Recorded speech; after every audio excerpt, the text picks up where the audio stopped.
capsule and muscle in a single. And you said, is there an advantage? Yeah, I think that I used to do that. I changed from capsule to capsule repair because I think the capsule is a great trochanter. I compare it to putty plat surgery. Suppose you want to recurrent dislocation of the shoulder, put a putty plat, you will prevent dislocation. But there's a non-anatomical repair preventing dislocation by restricting movement. The aim of shoulder surgery is that you want to restrict dislocation, but you don't want to restrict movement. Two different things. Yeah. So I think capsule to capsule repair is better, but it takes some time, extra time. Like repair will not prevent movement, still prevent dislocation. Non-anatomical repair will prevent movement and also prevent dislocation. That's the difference. Agreed. So we use a stitch, coaxial stitch. So we make sure both thumbs, we take all the precautions, you don't have to change the channel, etc. And you must get the same limb length. That limb length, then we try different heads. If the different heads keep changing the limb length, that means there's too much offset. So if it doesn't change the limb length, the highest head that accommodates the same length is the correct offset. So we balance the hip that way. So that's how we balance it. This is for Which is long, we keep cutting neck. We always leave a little proud, and then we sit longer, 4 millimeters longer, we cut, check, then we get exactly right per millimeter. So whenever there is nothing, you always cut the neck. Yes, correct. Absolutely correct. Absolutely correct. Dr. Bose, Yes. absolutely, yes. in spite of the fact that you yourself said that the bone is pretty soft, do you think that going up to 46 would have avoided the use of screws? Well, you got a point there.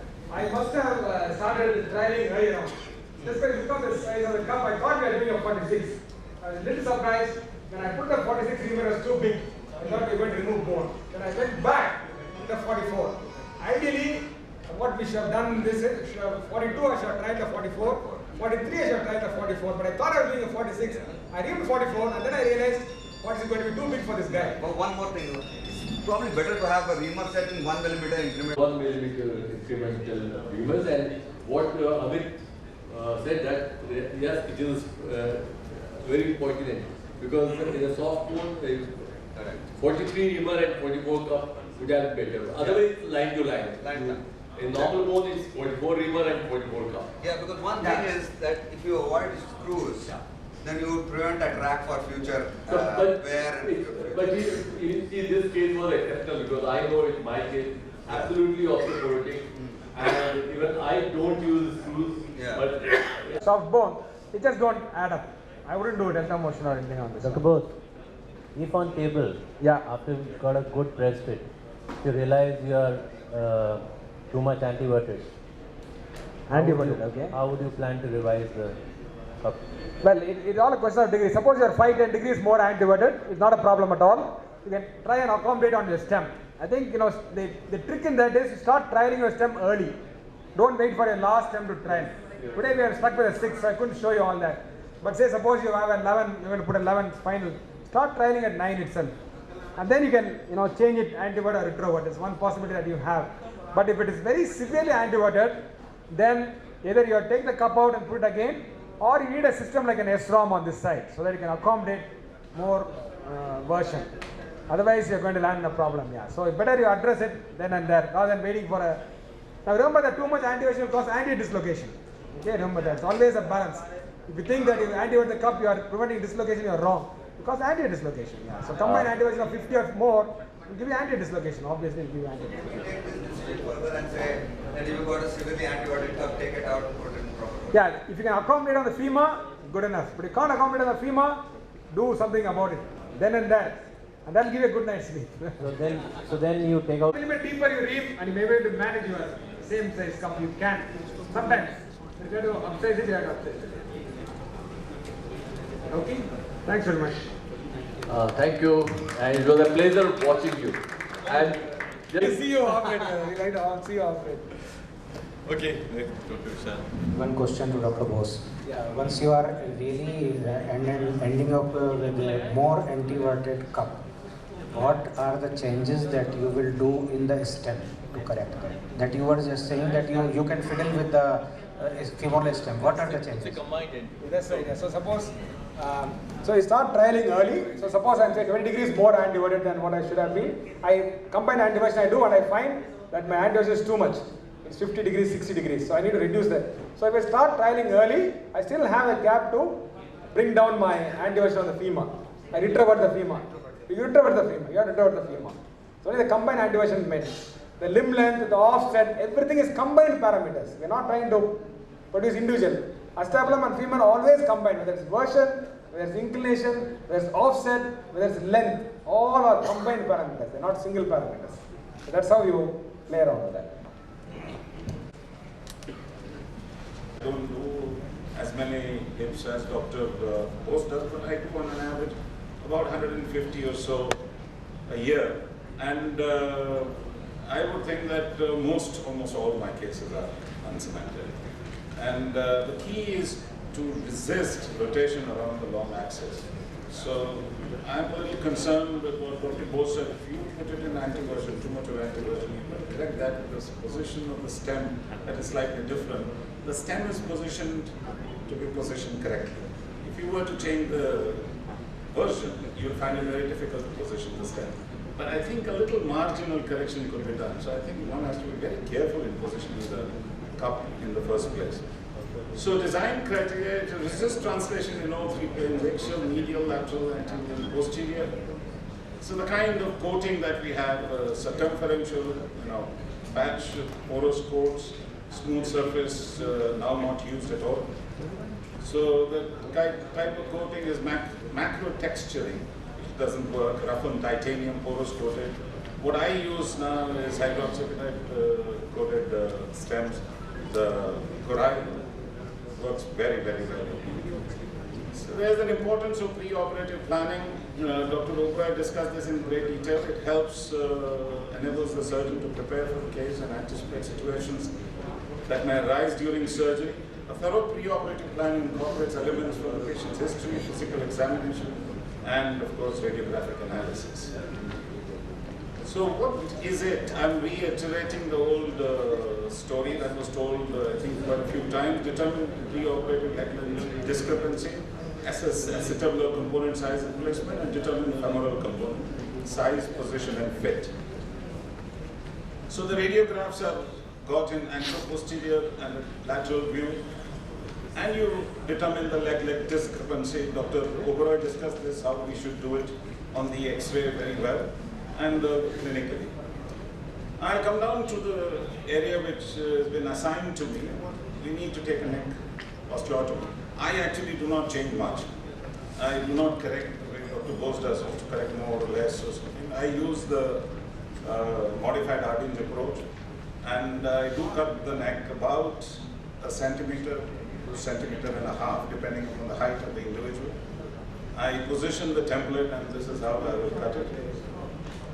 Perform the osteotomy, taking care to maintain the correct angle.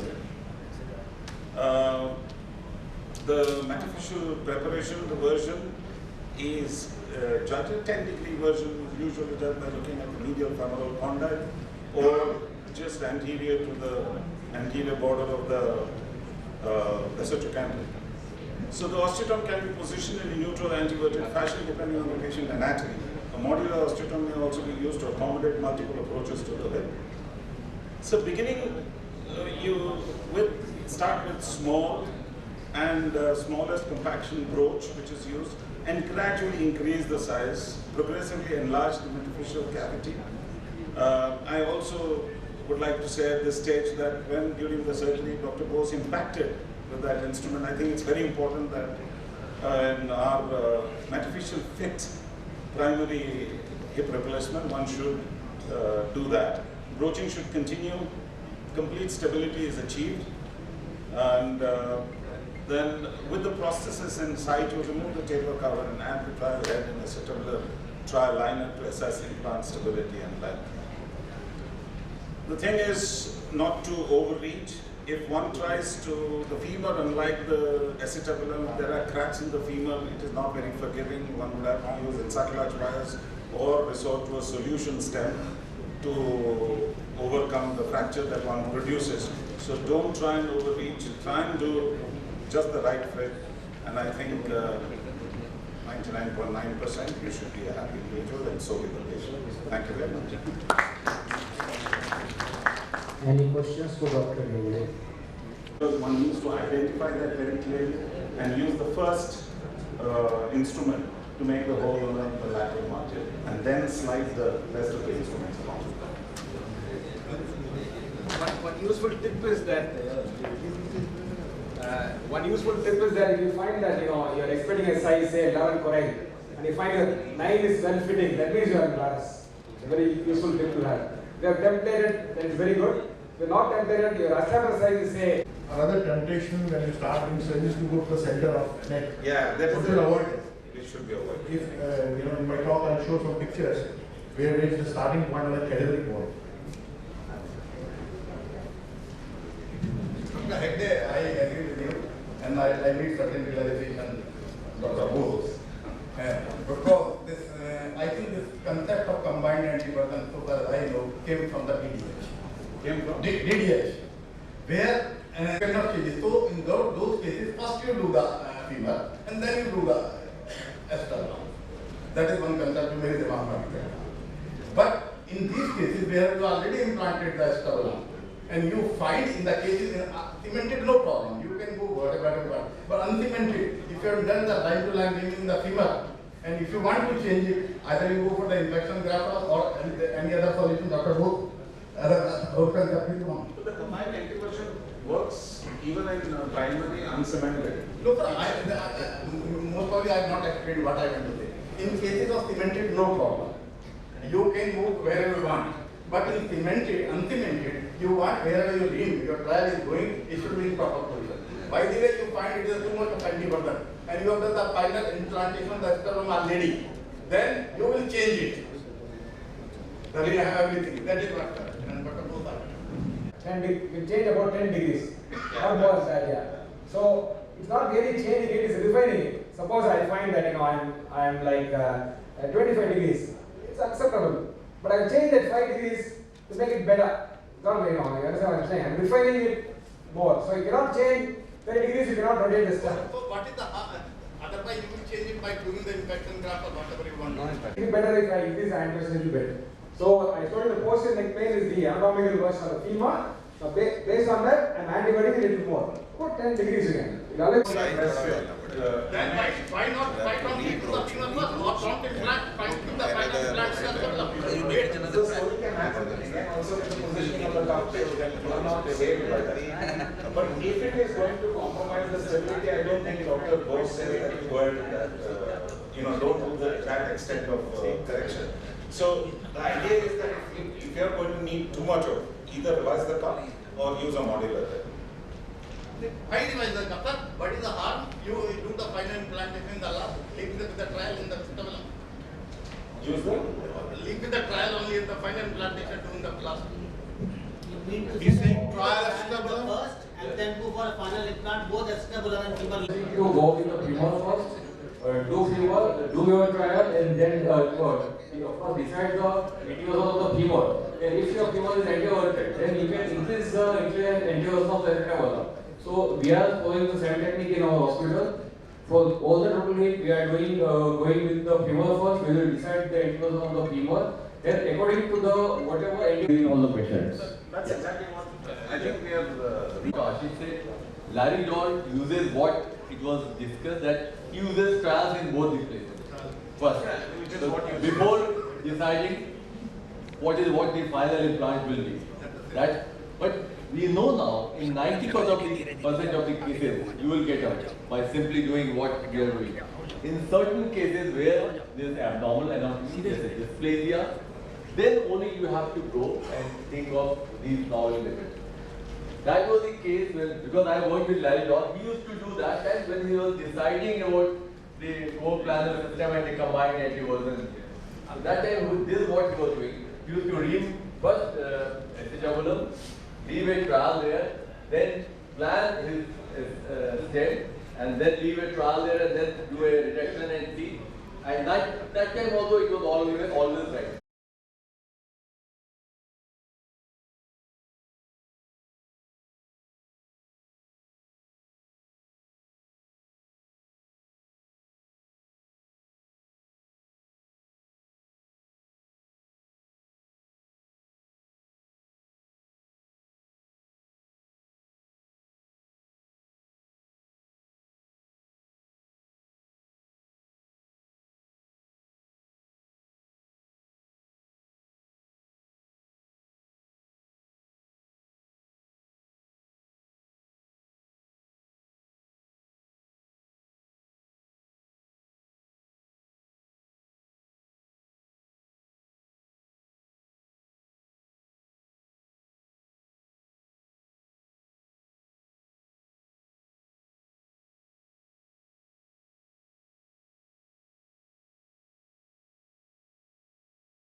And next speaker is again our star speaker, Dr. Mahalingam. I've heard a lot and we had lovely interaction yesterday and today morning also.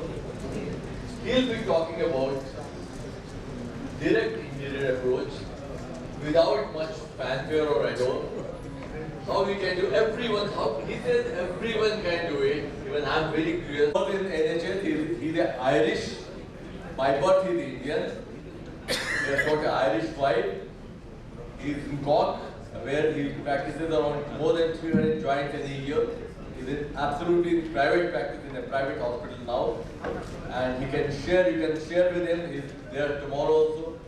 His vision, his thoughts, how he has evolved. Because the interesting thing that he was like, he studied here, he worked here, he went there, then worked there. So it's a gradual evolution which has happened. So friends, you all will go through the same evolution. And the time will come when you will be there delivering your bikini lectures someday. The last question, I think to put it on a light side, if you all do direct anterior, you don't have to worry about version at all. It's a bit surprising why there was so much resistance to an approach. An approach is nothing to do with surgery. You do a hip replacement or a knee replacement, you do it well. You can't blame the approach as the reasons for your bad hip. Every hip was a Charlie hip. It's a cemented, and I believe in cementing hip replacement. I'm 25 years now I'm in practice. I feel now old because I'm revising my own hips, which is, you don't want to be doing that. But I believe this is the way to go. There's already 10 to 15% of the world's hip replacement are done through this approach, and it's definitely getting popular. And all the procedures can be done primary hip replacement. I do both primary and revision through the same approach, except complex revisions. Straightforward revisions, I do the same approach. All hip replacement can be done through this approach with very safe results and good outcome. I know the registry shows 6 times complications with direct anterior approach. We know about this hip replacement. It is the best operation in medicine. How can we make the best operation better? It is a hard thing to do. We did go around the technology route, it didn't work. We know that. I have 300 ASR and I've already revised 45. So metal on metal, we know we have a lot of stories like that, short stem, different things. This is not about the technology, it is about the approach. It's a surgery. We are just sitting down trying to do a surgery in a different way. And particularly I think, as I think one of the lecturers mentioned, that dislocation is a significant complications to the surgeon. It may not be one of the complications in the book, but for us, for the guy who's doing the surgery, it's very dramatizing complications. You don't want to see that. I don't want to see that, but I know I have had complications. I think direct anterior will definitely reduce the dislocation rate.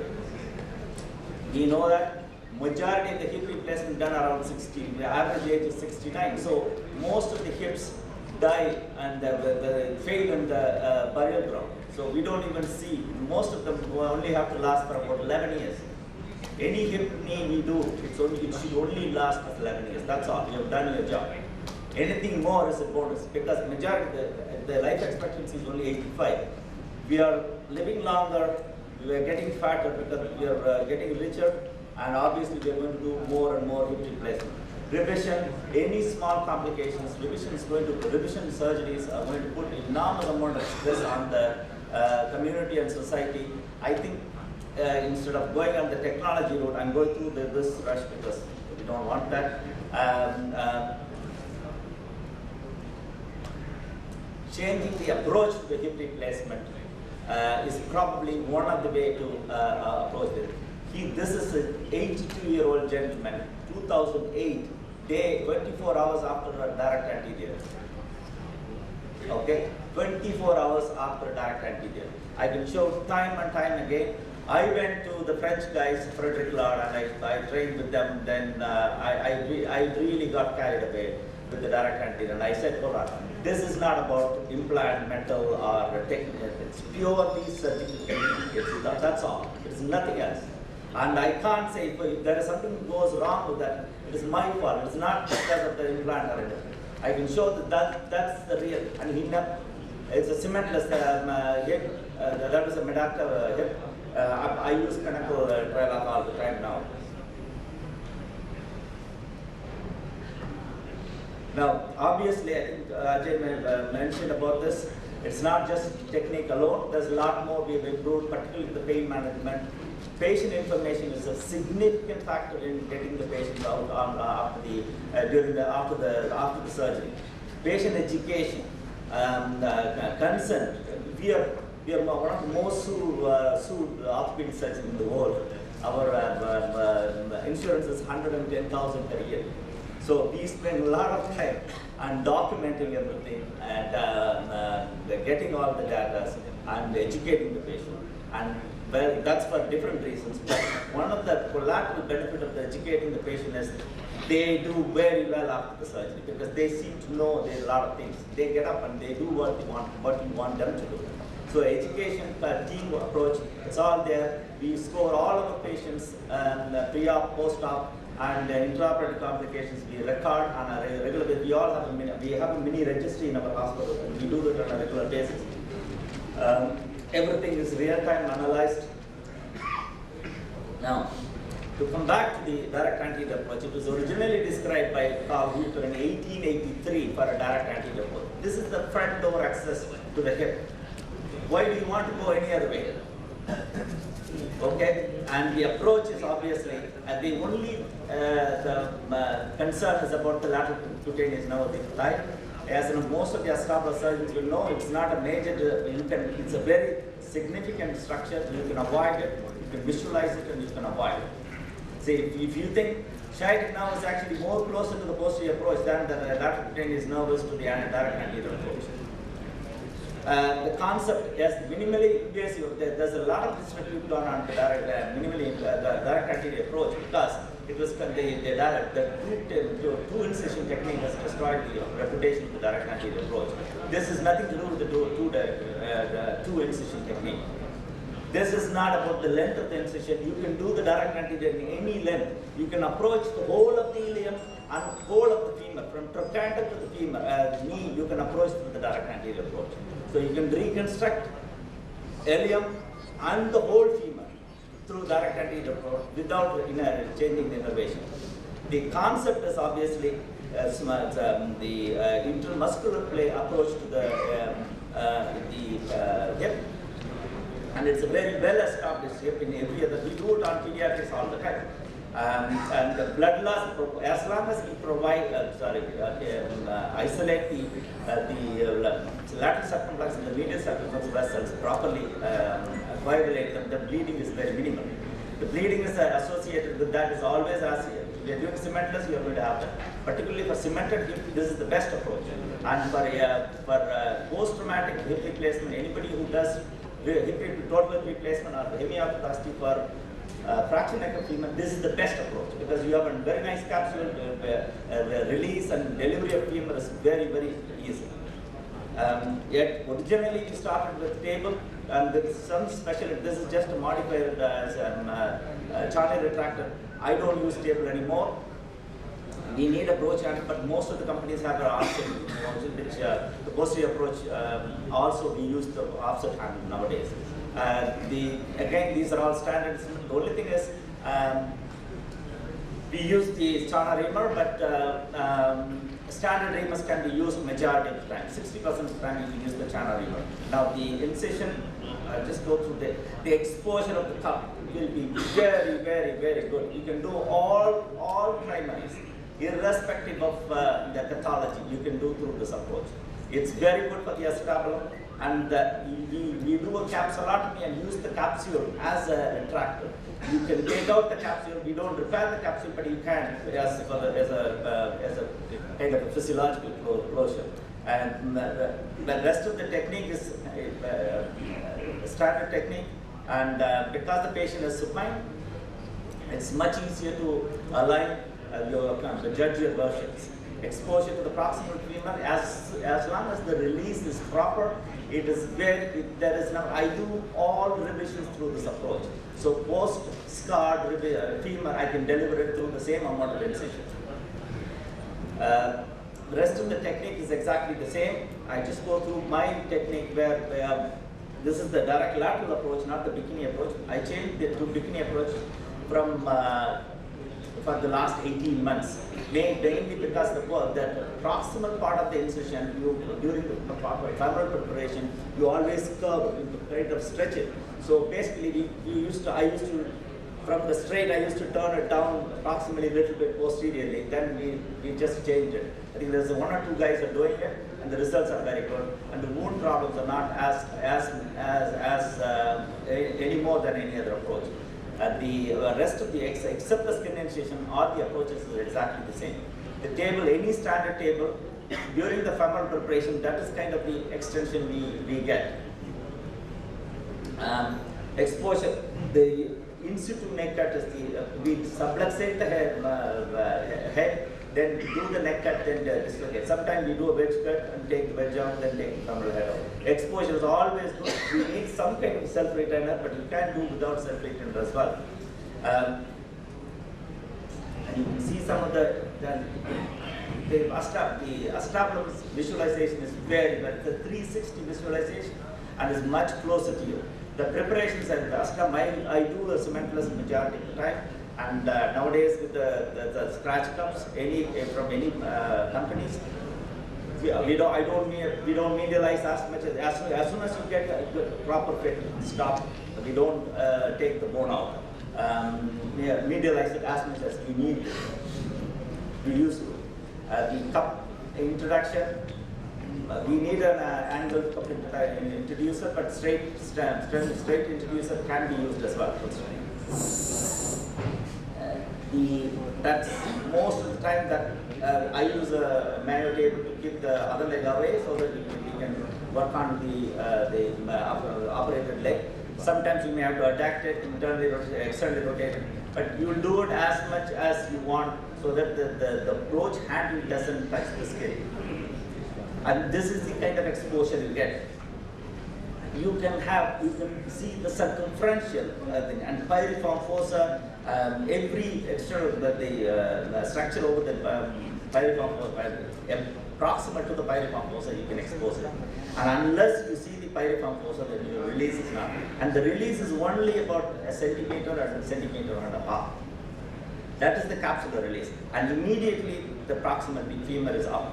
And every straight instruments can be used. You can do, I have done recline through this, so you can do all revisions, distal fixation, proximal conference you can use. It's standard broaching technique and version, all those things you can change, but it's usually in direct anterior approach. You never do, just let the broach, femur takes its own path. And that's down. This is another advantage with the direct anterior approach. You can check the leg length exactly. And if you're still concerned, paranoid about it, get an X-ray and you can still do the because patient are in supine position and you can do all sorts of checking during the this itself is an extra. So you have definitely two advantages. Dislocation is very, very minimal, nearly nil, and leg length inequality. You can eliminate leg length inequality with this approach.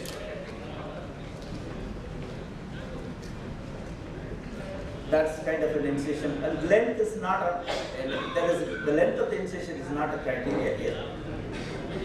And most of the time you will always get neutral alignment. That is never a problem because as you can see, there is nothing stopping you to preparing the femur in any other way. I just show you some of the videos. And post-operative instructions, literally nil, zero of the post-operative of these patients. I do all my hip replacement through this approach, through bikini approach.